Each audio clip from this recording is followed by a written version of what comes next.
Primeira questão, olhe o desenho e repita o nome que eu vou falar. Então, o teu estudante estava olhando a imagem e você falou, abelha. Agora, marque um X no quadrado onde está a letra do primeiro som da abelha.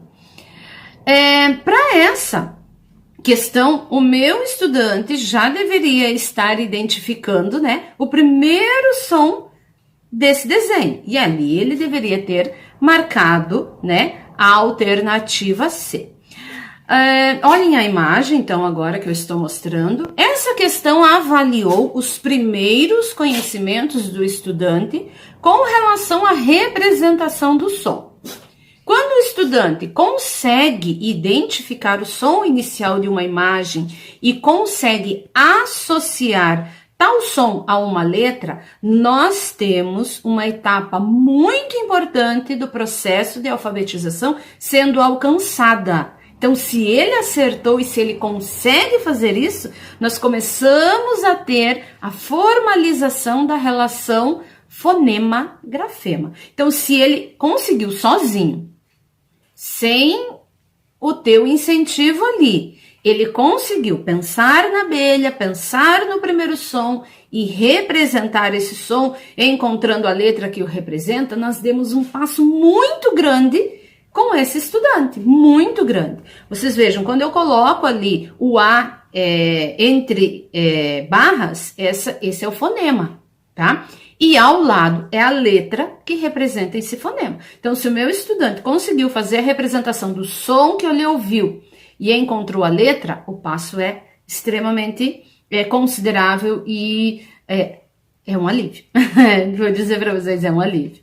Continuando, então nesse processo, o estudante ele tem demonstrado entender esse processo e o professor deverá então fazer o quê? Uma alternativa. Se o teu estudante foi ali na sondagem, você viu que ele consegue fazer a representação do som que ele ouviu com a letra. Como você deverá ampliar isso?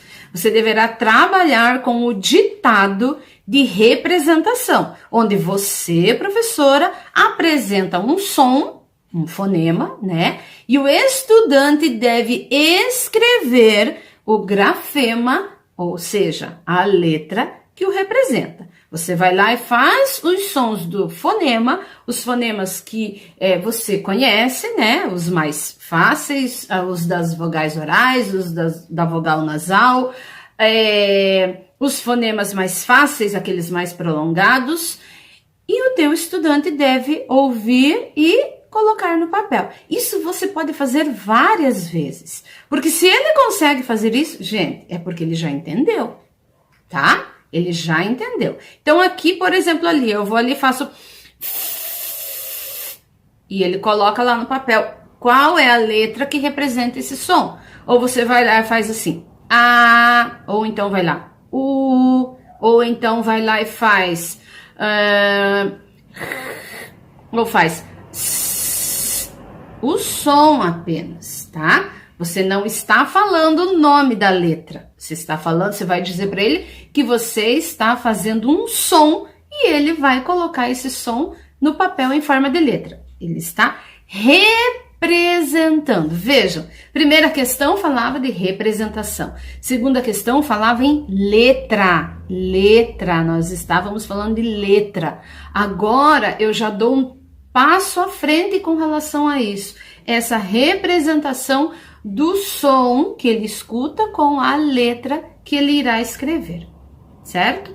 Seguindo, é importante, professor, você organizar atividades para o estudante localizar um determinado som, um determinado fonema em diferentes sílabas. Sim, você já pode fazer esse trabalho para identificar diferentes sílabas. Por exemplo, eu coloquei ali, ó, encontre a sílaba lá nas palavras abaixo. Então, como que você trabalha isso? Você pode apresentar a imagem, por exemplo, da lata, e você fala lata, e pede para o teu estudante identificar onde está o som lá. Está na primeira posição ou está na segunda? Né? Isso você pode fazer com todas as palavras. Você apresentou só a imagem e pergunta, e fala, você diz, ó, lata.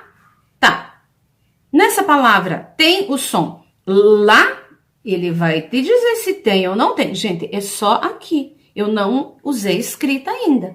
Mas depois que ele identificar, eu posso apresentar o joguinho de sílabas, montar com ele essas palavrinhas, certo? Então, aqui tem apenas uma sugestão para vocês. Ou então, apresentar imagens com escritas de palavras com ausência de letras, para que o estudante identifique o som que falta e possa representar esse som que está faltando. Por exemplo, aqui estão faltando sílabas, né? Eu vou lá e falo, mostro o desenho, posso mostrar escrito, estou falando para ele, ó, está faltando um som. Qual será o som que está faltando aqui? Como é que eu represento esse som? Que letras eu uso para colocar e para fazer esse som? E talvez você me diga, nossa, André, mas eu não trabalhei o J, mas eu não estou falando do J. Olha lá, já, né, lá. A professora escreveu aqui, ó, né, lá. Falta o quê? Ele vai dizer, falta o já. Ah, André, mas ele não consegue fazer isso. Mas ele tem uma professora que pode incentivar e mostrar, e você verá que nos seguintes ele conseguirá fazer. Tá? Não pense assim, eu vou trabalhar no primeiro ano só o fonema. Eu estou trabalhando fonema e eu preciso ampliar isso para o conhecimento de sílabas. Na verdade, conhecer sílabas é muito mais fácil do que conhecer o fonema. Então, o conhecimento de sílabas ele é até anterior ao conhecimento do fonema. Tá bom? Então, esses são tipos de atividades que você pode fazer com imagens, com joguinhos, para ele, você apresenta a imagem, coloca para ele escrever, não necessariamente você tenha que encontrar essas, na verdade você deverá pensar em atividades para a necessidade do teu estudante. Se o teu estudante na questão 1, na questão 2 foi bem, claro que você deverá avançar a partir daqui. Mas se o estudante não conseguiu fazer a associação do som indicado com a imagem, o professor deverá então proporcionar situações para que isso ocorra. Portanto, é necessário o uso do alfabeto móvel de maneira intensa para que o estudante possa manipular e conhecer. Manipular e conhecer o quê? O som da letra, porque se ele não conseguiu identificar se ele errou essa questão é porque ele não conhece o som da letra, e eu preciso trabalhar o som da letra, o nome da letra, o traçado da letra e o uso social da letra. Cada situação que eu trabalho com letra eu devo proporcionar e privilegiar essas 4 etapas, começando pelo som, pelo nome, pela representação escrita e por onde eu uso essa letra. Mas vamos lá, vamos falar primeiro sobre o som.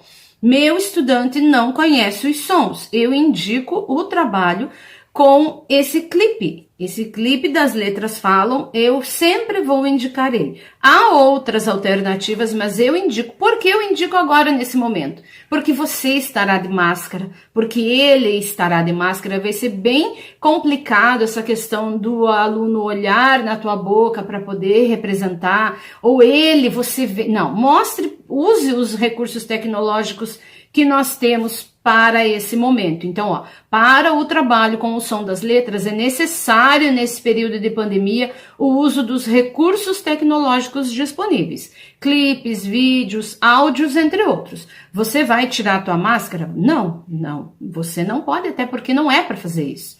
As crianças vão tirar a máscara? Não, mas você vai pegar o celular, vai lá, vai buscar o clipe e vai mostrar para ele. O recurso tecnológico está aí para isso. E nós temos outros recursos também para apresentar os fonemas. Juntamente com o recurso do som da letra, o professor deve utilizar o alfabeto móvel para o estudante poder fazer tal associação. Alfabeto móvel é elemento essencial para o trabalho da alfabetização para esses estudantes que você precisa intervir. Cada criança deve ter o seu. Cada criança. O alfabeto móvel, ele é individual. Não misturem isso.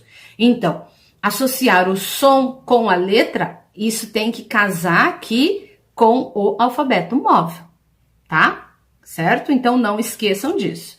Que mais? Além do trabalho com o alfabeto móvel, com o clipe, é importante que você organize atividades para os estudantes encontrarem imagens que tenham um som inicial semelhante. Por exemplo, vejam ali, faca. Quais daqueles outros desenhos que estão ali que começam com o mesmo som do F, certo?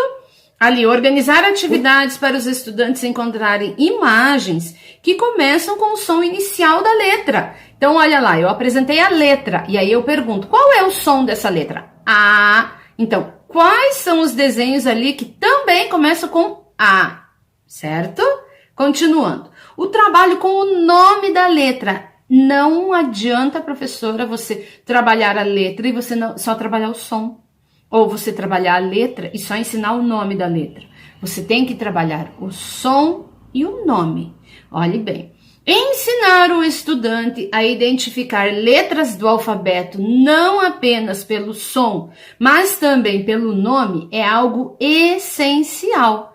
Sabemos que muitas letras do alfabeto possuem seu nome, também o seu som. Por exemplo, dedo, cenoura, elefante, zebra. E se o teu estudante conhecer o nome, pode ajudar ele, no momento em que ele for fazer a leitura, lembrar do nome e ajudar isso na questão do som. Mas essa não é uma regra para todas as letras. Não é uma regra, pois há letras que não possuem nenhuma relação com o som, com o seu nome. Né? Por exemplo, ali o H, o W e o Y, não há nenhuma relação do som com o nome da letra. Para as atividades para esse momento, eu fiz algumas sugestões. Então, para o trabalho com o nome das letras, o que eu sugiro? Falar o nome da letra, você fala o nome, e você solicita que o estudante encontre essa letra no meio de outras. Isso pode ser com o alfabeto móvel, pode ser com letras já colocadas em um papel. Você pode mostrar a letra do alfabeto, né, no próprio alfabeto, ou no quadro, ou na carteira. Solicitar que o estudante fale o nome daquela letra. Se você mostra a letra e pede para ele falar o nome e ele acerta, você sabe que você já tem um caminho muito importante ali. Solicitar que o estudante identifique uma determinada letra em palavras escritas. Você pode colocar, por exemplo, no crachá. Põe o crachá ali, vamos supor, por exemplo. E agora falando sobre o trabalho com o traçado das letras. Então, o trabalho com o traçado da letra, deem uma olhadinha nessa imagem, muitos professores, muitas pessoas têm dúvidas com relação ao trabalho do traçado das letras, porque quando nós falamos em traçado das letras, nós já nos remetemos àquelas atividades de pontilhado, aquelas atividades repetitivas. Não que elas não tenham importância, elas têm a sua importância, mas para esse momento, para o primeiro ano, o que se espera e o que é que o nosso referencial curricular indica? Todas as vezes que vocês usam o referencial curricular de São José como seu guia orientador, vocês não vão errar. Lá no referencial curricular, ele coloca o que sobre os diferentes tipos de letra, que o nosso estudante do primeiro ano, ele deve conhecer as letras, as diferentes tipos de letra. Ele deve conhecer elas. Então, por que ele deve conhecer? Porque as letras estão em todos os lugares, né? E o trabalho com o traçado da letra, ele é muito importante para que o teu estudante aprenda por onde ele vai começar a fazer aquela letra. Vejam as possibilidades que eu trago para você nesse momento do trabalho com o traçado da letra. E quando eu falo em traçado, eu não estou falando somente do traçado da letra cursiva, mas também o traçado da letra de imprensa. Ele também precisa aprender a fazer esse traçado. E de que maneira? De uma maneira lúdica e de uma maneira divertida. Na internet há muitas ideias de como você pode fazer esse trabalho com o traçado da letra. Se vocês olharem essa primeira atividade de colocar o grampo de roupa, naquela fichinha, vejam o quanto eu consigo atender e avançar nesse conceito com as crianças. Então, vejam a simplicidade disso, da criança poder construir a sua letra. As caixinhas de areia são sugestões que são utilizadas bastante na educação infantil, e vocês também podem utilizar isso no ensino fundamental, por que não, né? Isso também pode fazer parte, ali onde você mostra o traçado da letra, o passar por cima da letra, utilizar o corpo nesse processo da criança passar por cima do traçado da letra feito. Isso também podem ser atividades desenvolvidas para o trabalho com o traçado. O uso social da letra, não posso só trabalhar som, não posso só trabalhar escrita, não posso só trabalhar a letra para que a criança possa reproduzir. Eu tenho que mostrar para que ela serve. Se eu não mostro para o meu estudante para que servem as letras, eu não completei o processo de alfabetização. Se vocês buscarem o material da Magda Soares, esse material, todo professor alfabetizador deve ler esse livro. Eu leio esse livro sempre. Não leio todo ele. Na verdade, eu nunca li todo ele, mas eu leio o que eu preciso dele. E se você ler principalmente ali o capítulo 1, o capítulo 2, ele vai mostrar para nós alfabetizadores o que é alfabetizar e o que é letrar. E que isso deve estar junto. Eu não posso priorizar só a questão linguística e eu não posso priorizar só a questão do letramento, porque isso está, juntinho. Então, não posso só trabalhar o som. Não posso só trabalhar o som. Não posso só trabalhar a letra. Eu tenho que mostrar onde eu uso. E onde eu uso? Eu uso aí fora, no mundo aí fora. Então, o trabalho com o uso social da letra é essencial, pois a letra só terá sentido na escrita se ela cumprir a sua função, que é dizer alguma coisa. Usar material escrito de conhecimento dos estudantes para que eles possam fazer leitura, mesmo sem eles saber ler, e possam identificar as letras trabalhadas. Rótulos, eu trouxe os mais simples, os mais comuns. A criança que nunca leu nenhuma palavra escrita, ela olha Coca-Cola, ela sabe que está escrito Coca-Cola, pela questão da imagem mental que ela tem desse símbolo. Então eu posso trazer e mostrar e falar para eles, olha, aqui tem tal letra, aqui tem tal letra, aqui tem tal letra. O crachá, meninas, o crachá deve ser obrigatório para todas as crianças, principalmente nesse processo de intervenção. A letra, o crachá precisa estar em cima da mesa do teu estudante. Não precisa ser bonito, um crachá simples, mas precisa estar ali. Ele precisa se identificar, ele precisa conhecer o nome dele. E a questão de, Andréia, mas o meu aluno começa a letra dele, ele começa com W, e agora? Gente, eu estou trabalhando o uso social do nome. E o meu estudante, desde o primeiro dia de aula que ele põe o pé na escola, sem ele nunca ter escrito nada, ele deve aprender a escrever o nome dele. Certo? E aqui é pela questão do uso social e da identificação com o seu nome. Então, crachá e alfabeto móvel são elementos que não podem faltar nesse processo que vocês estão fazendo agora, ok? Então, o uso social da letra, como eu trouxe para vocês aqui,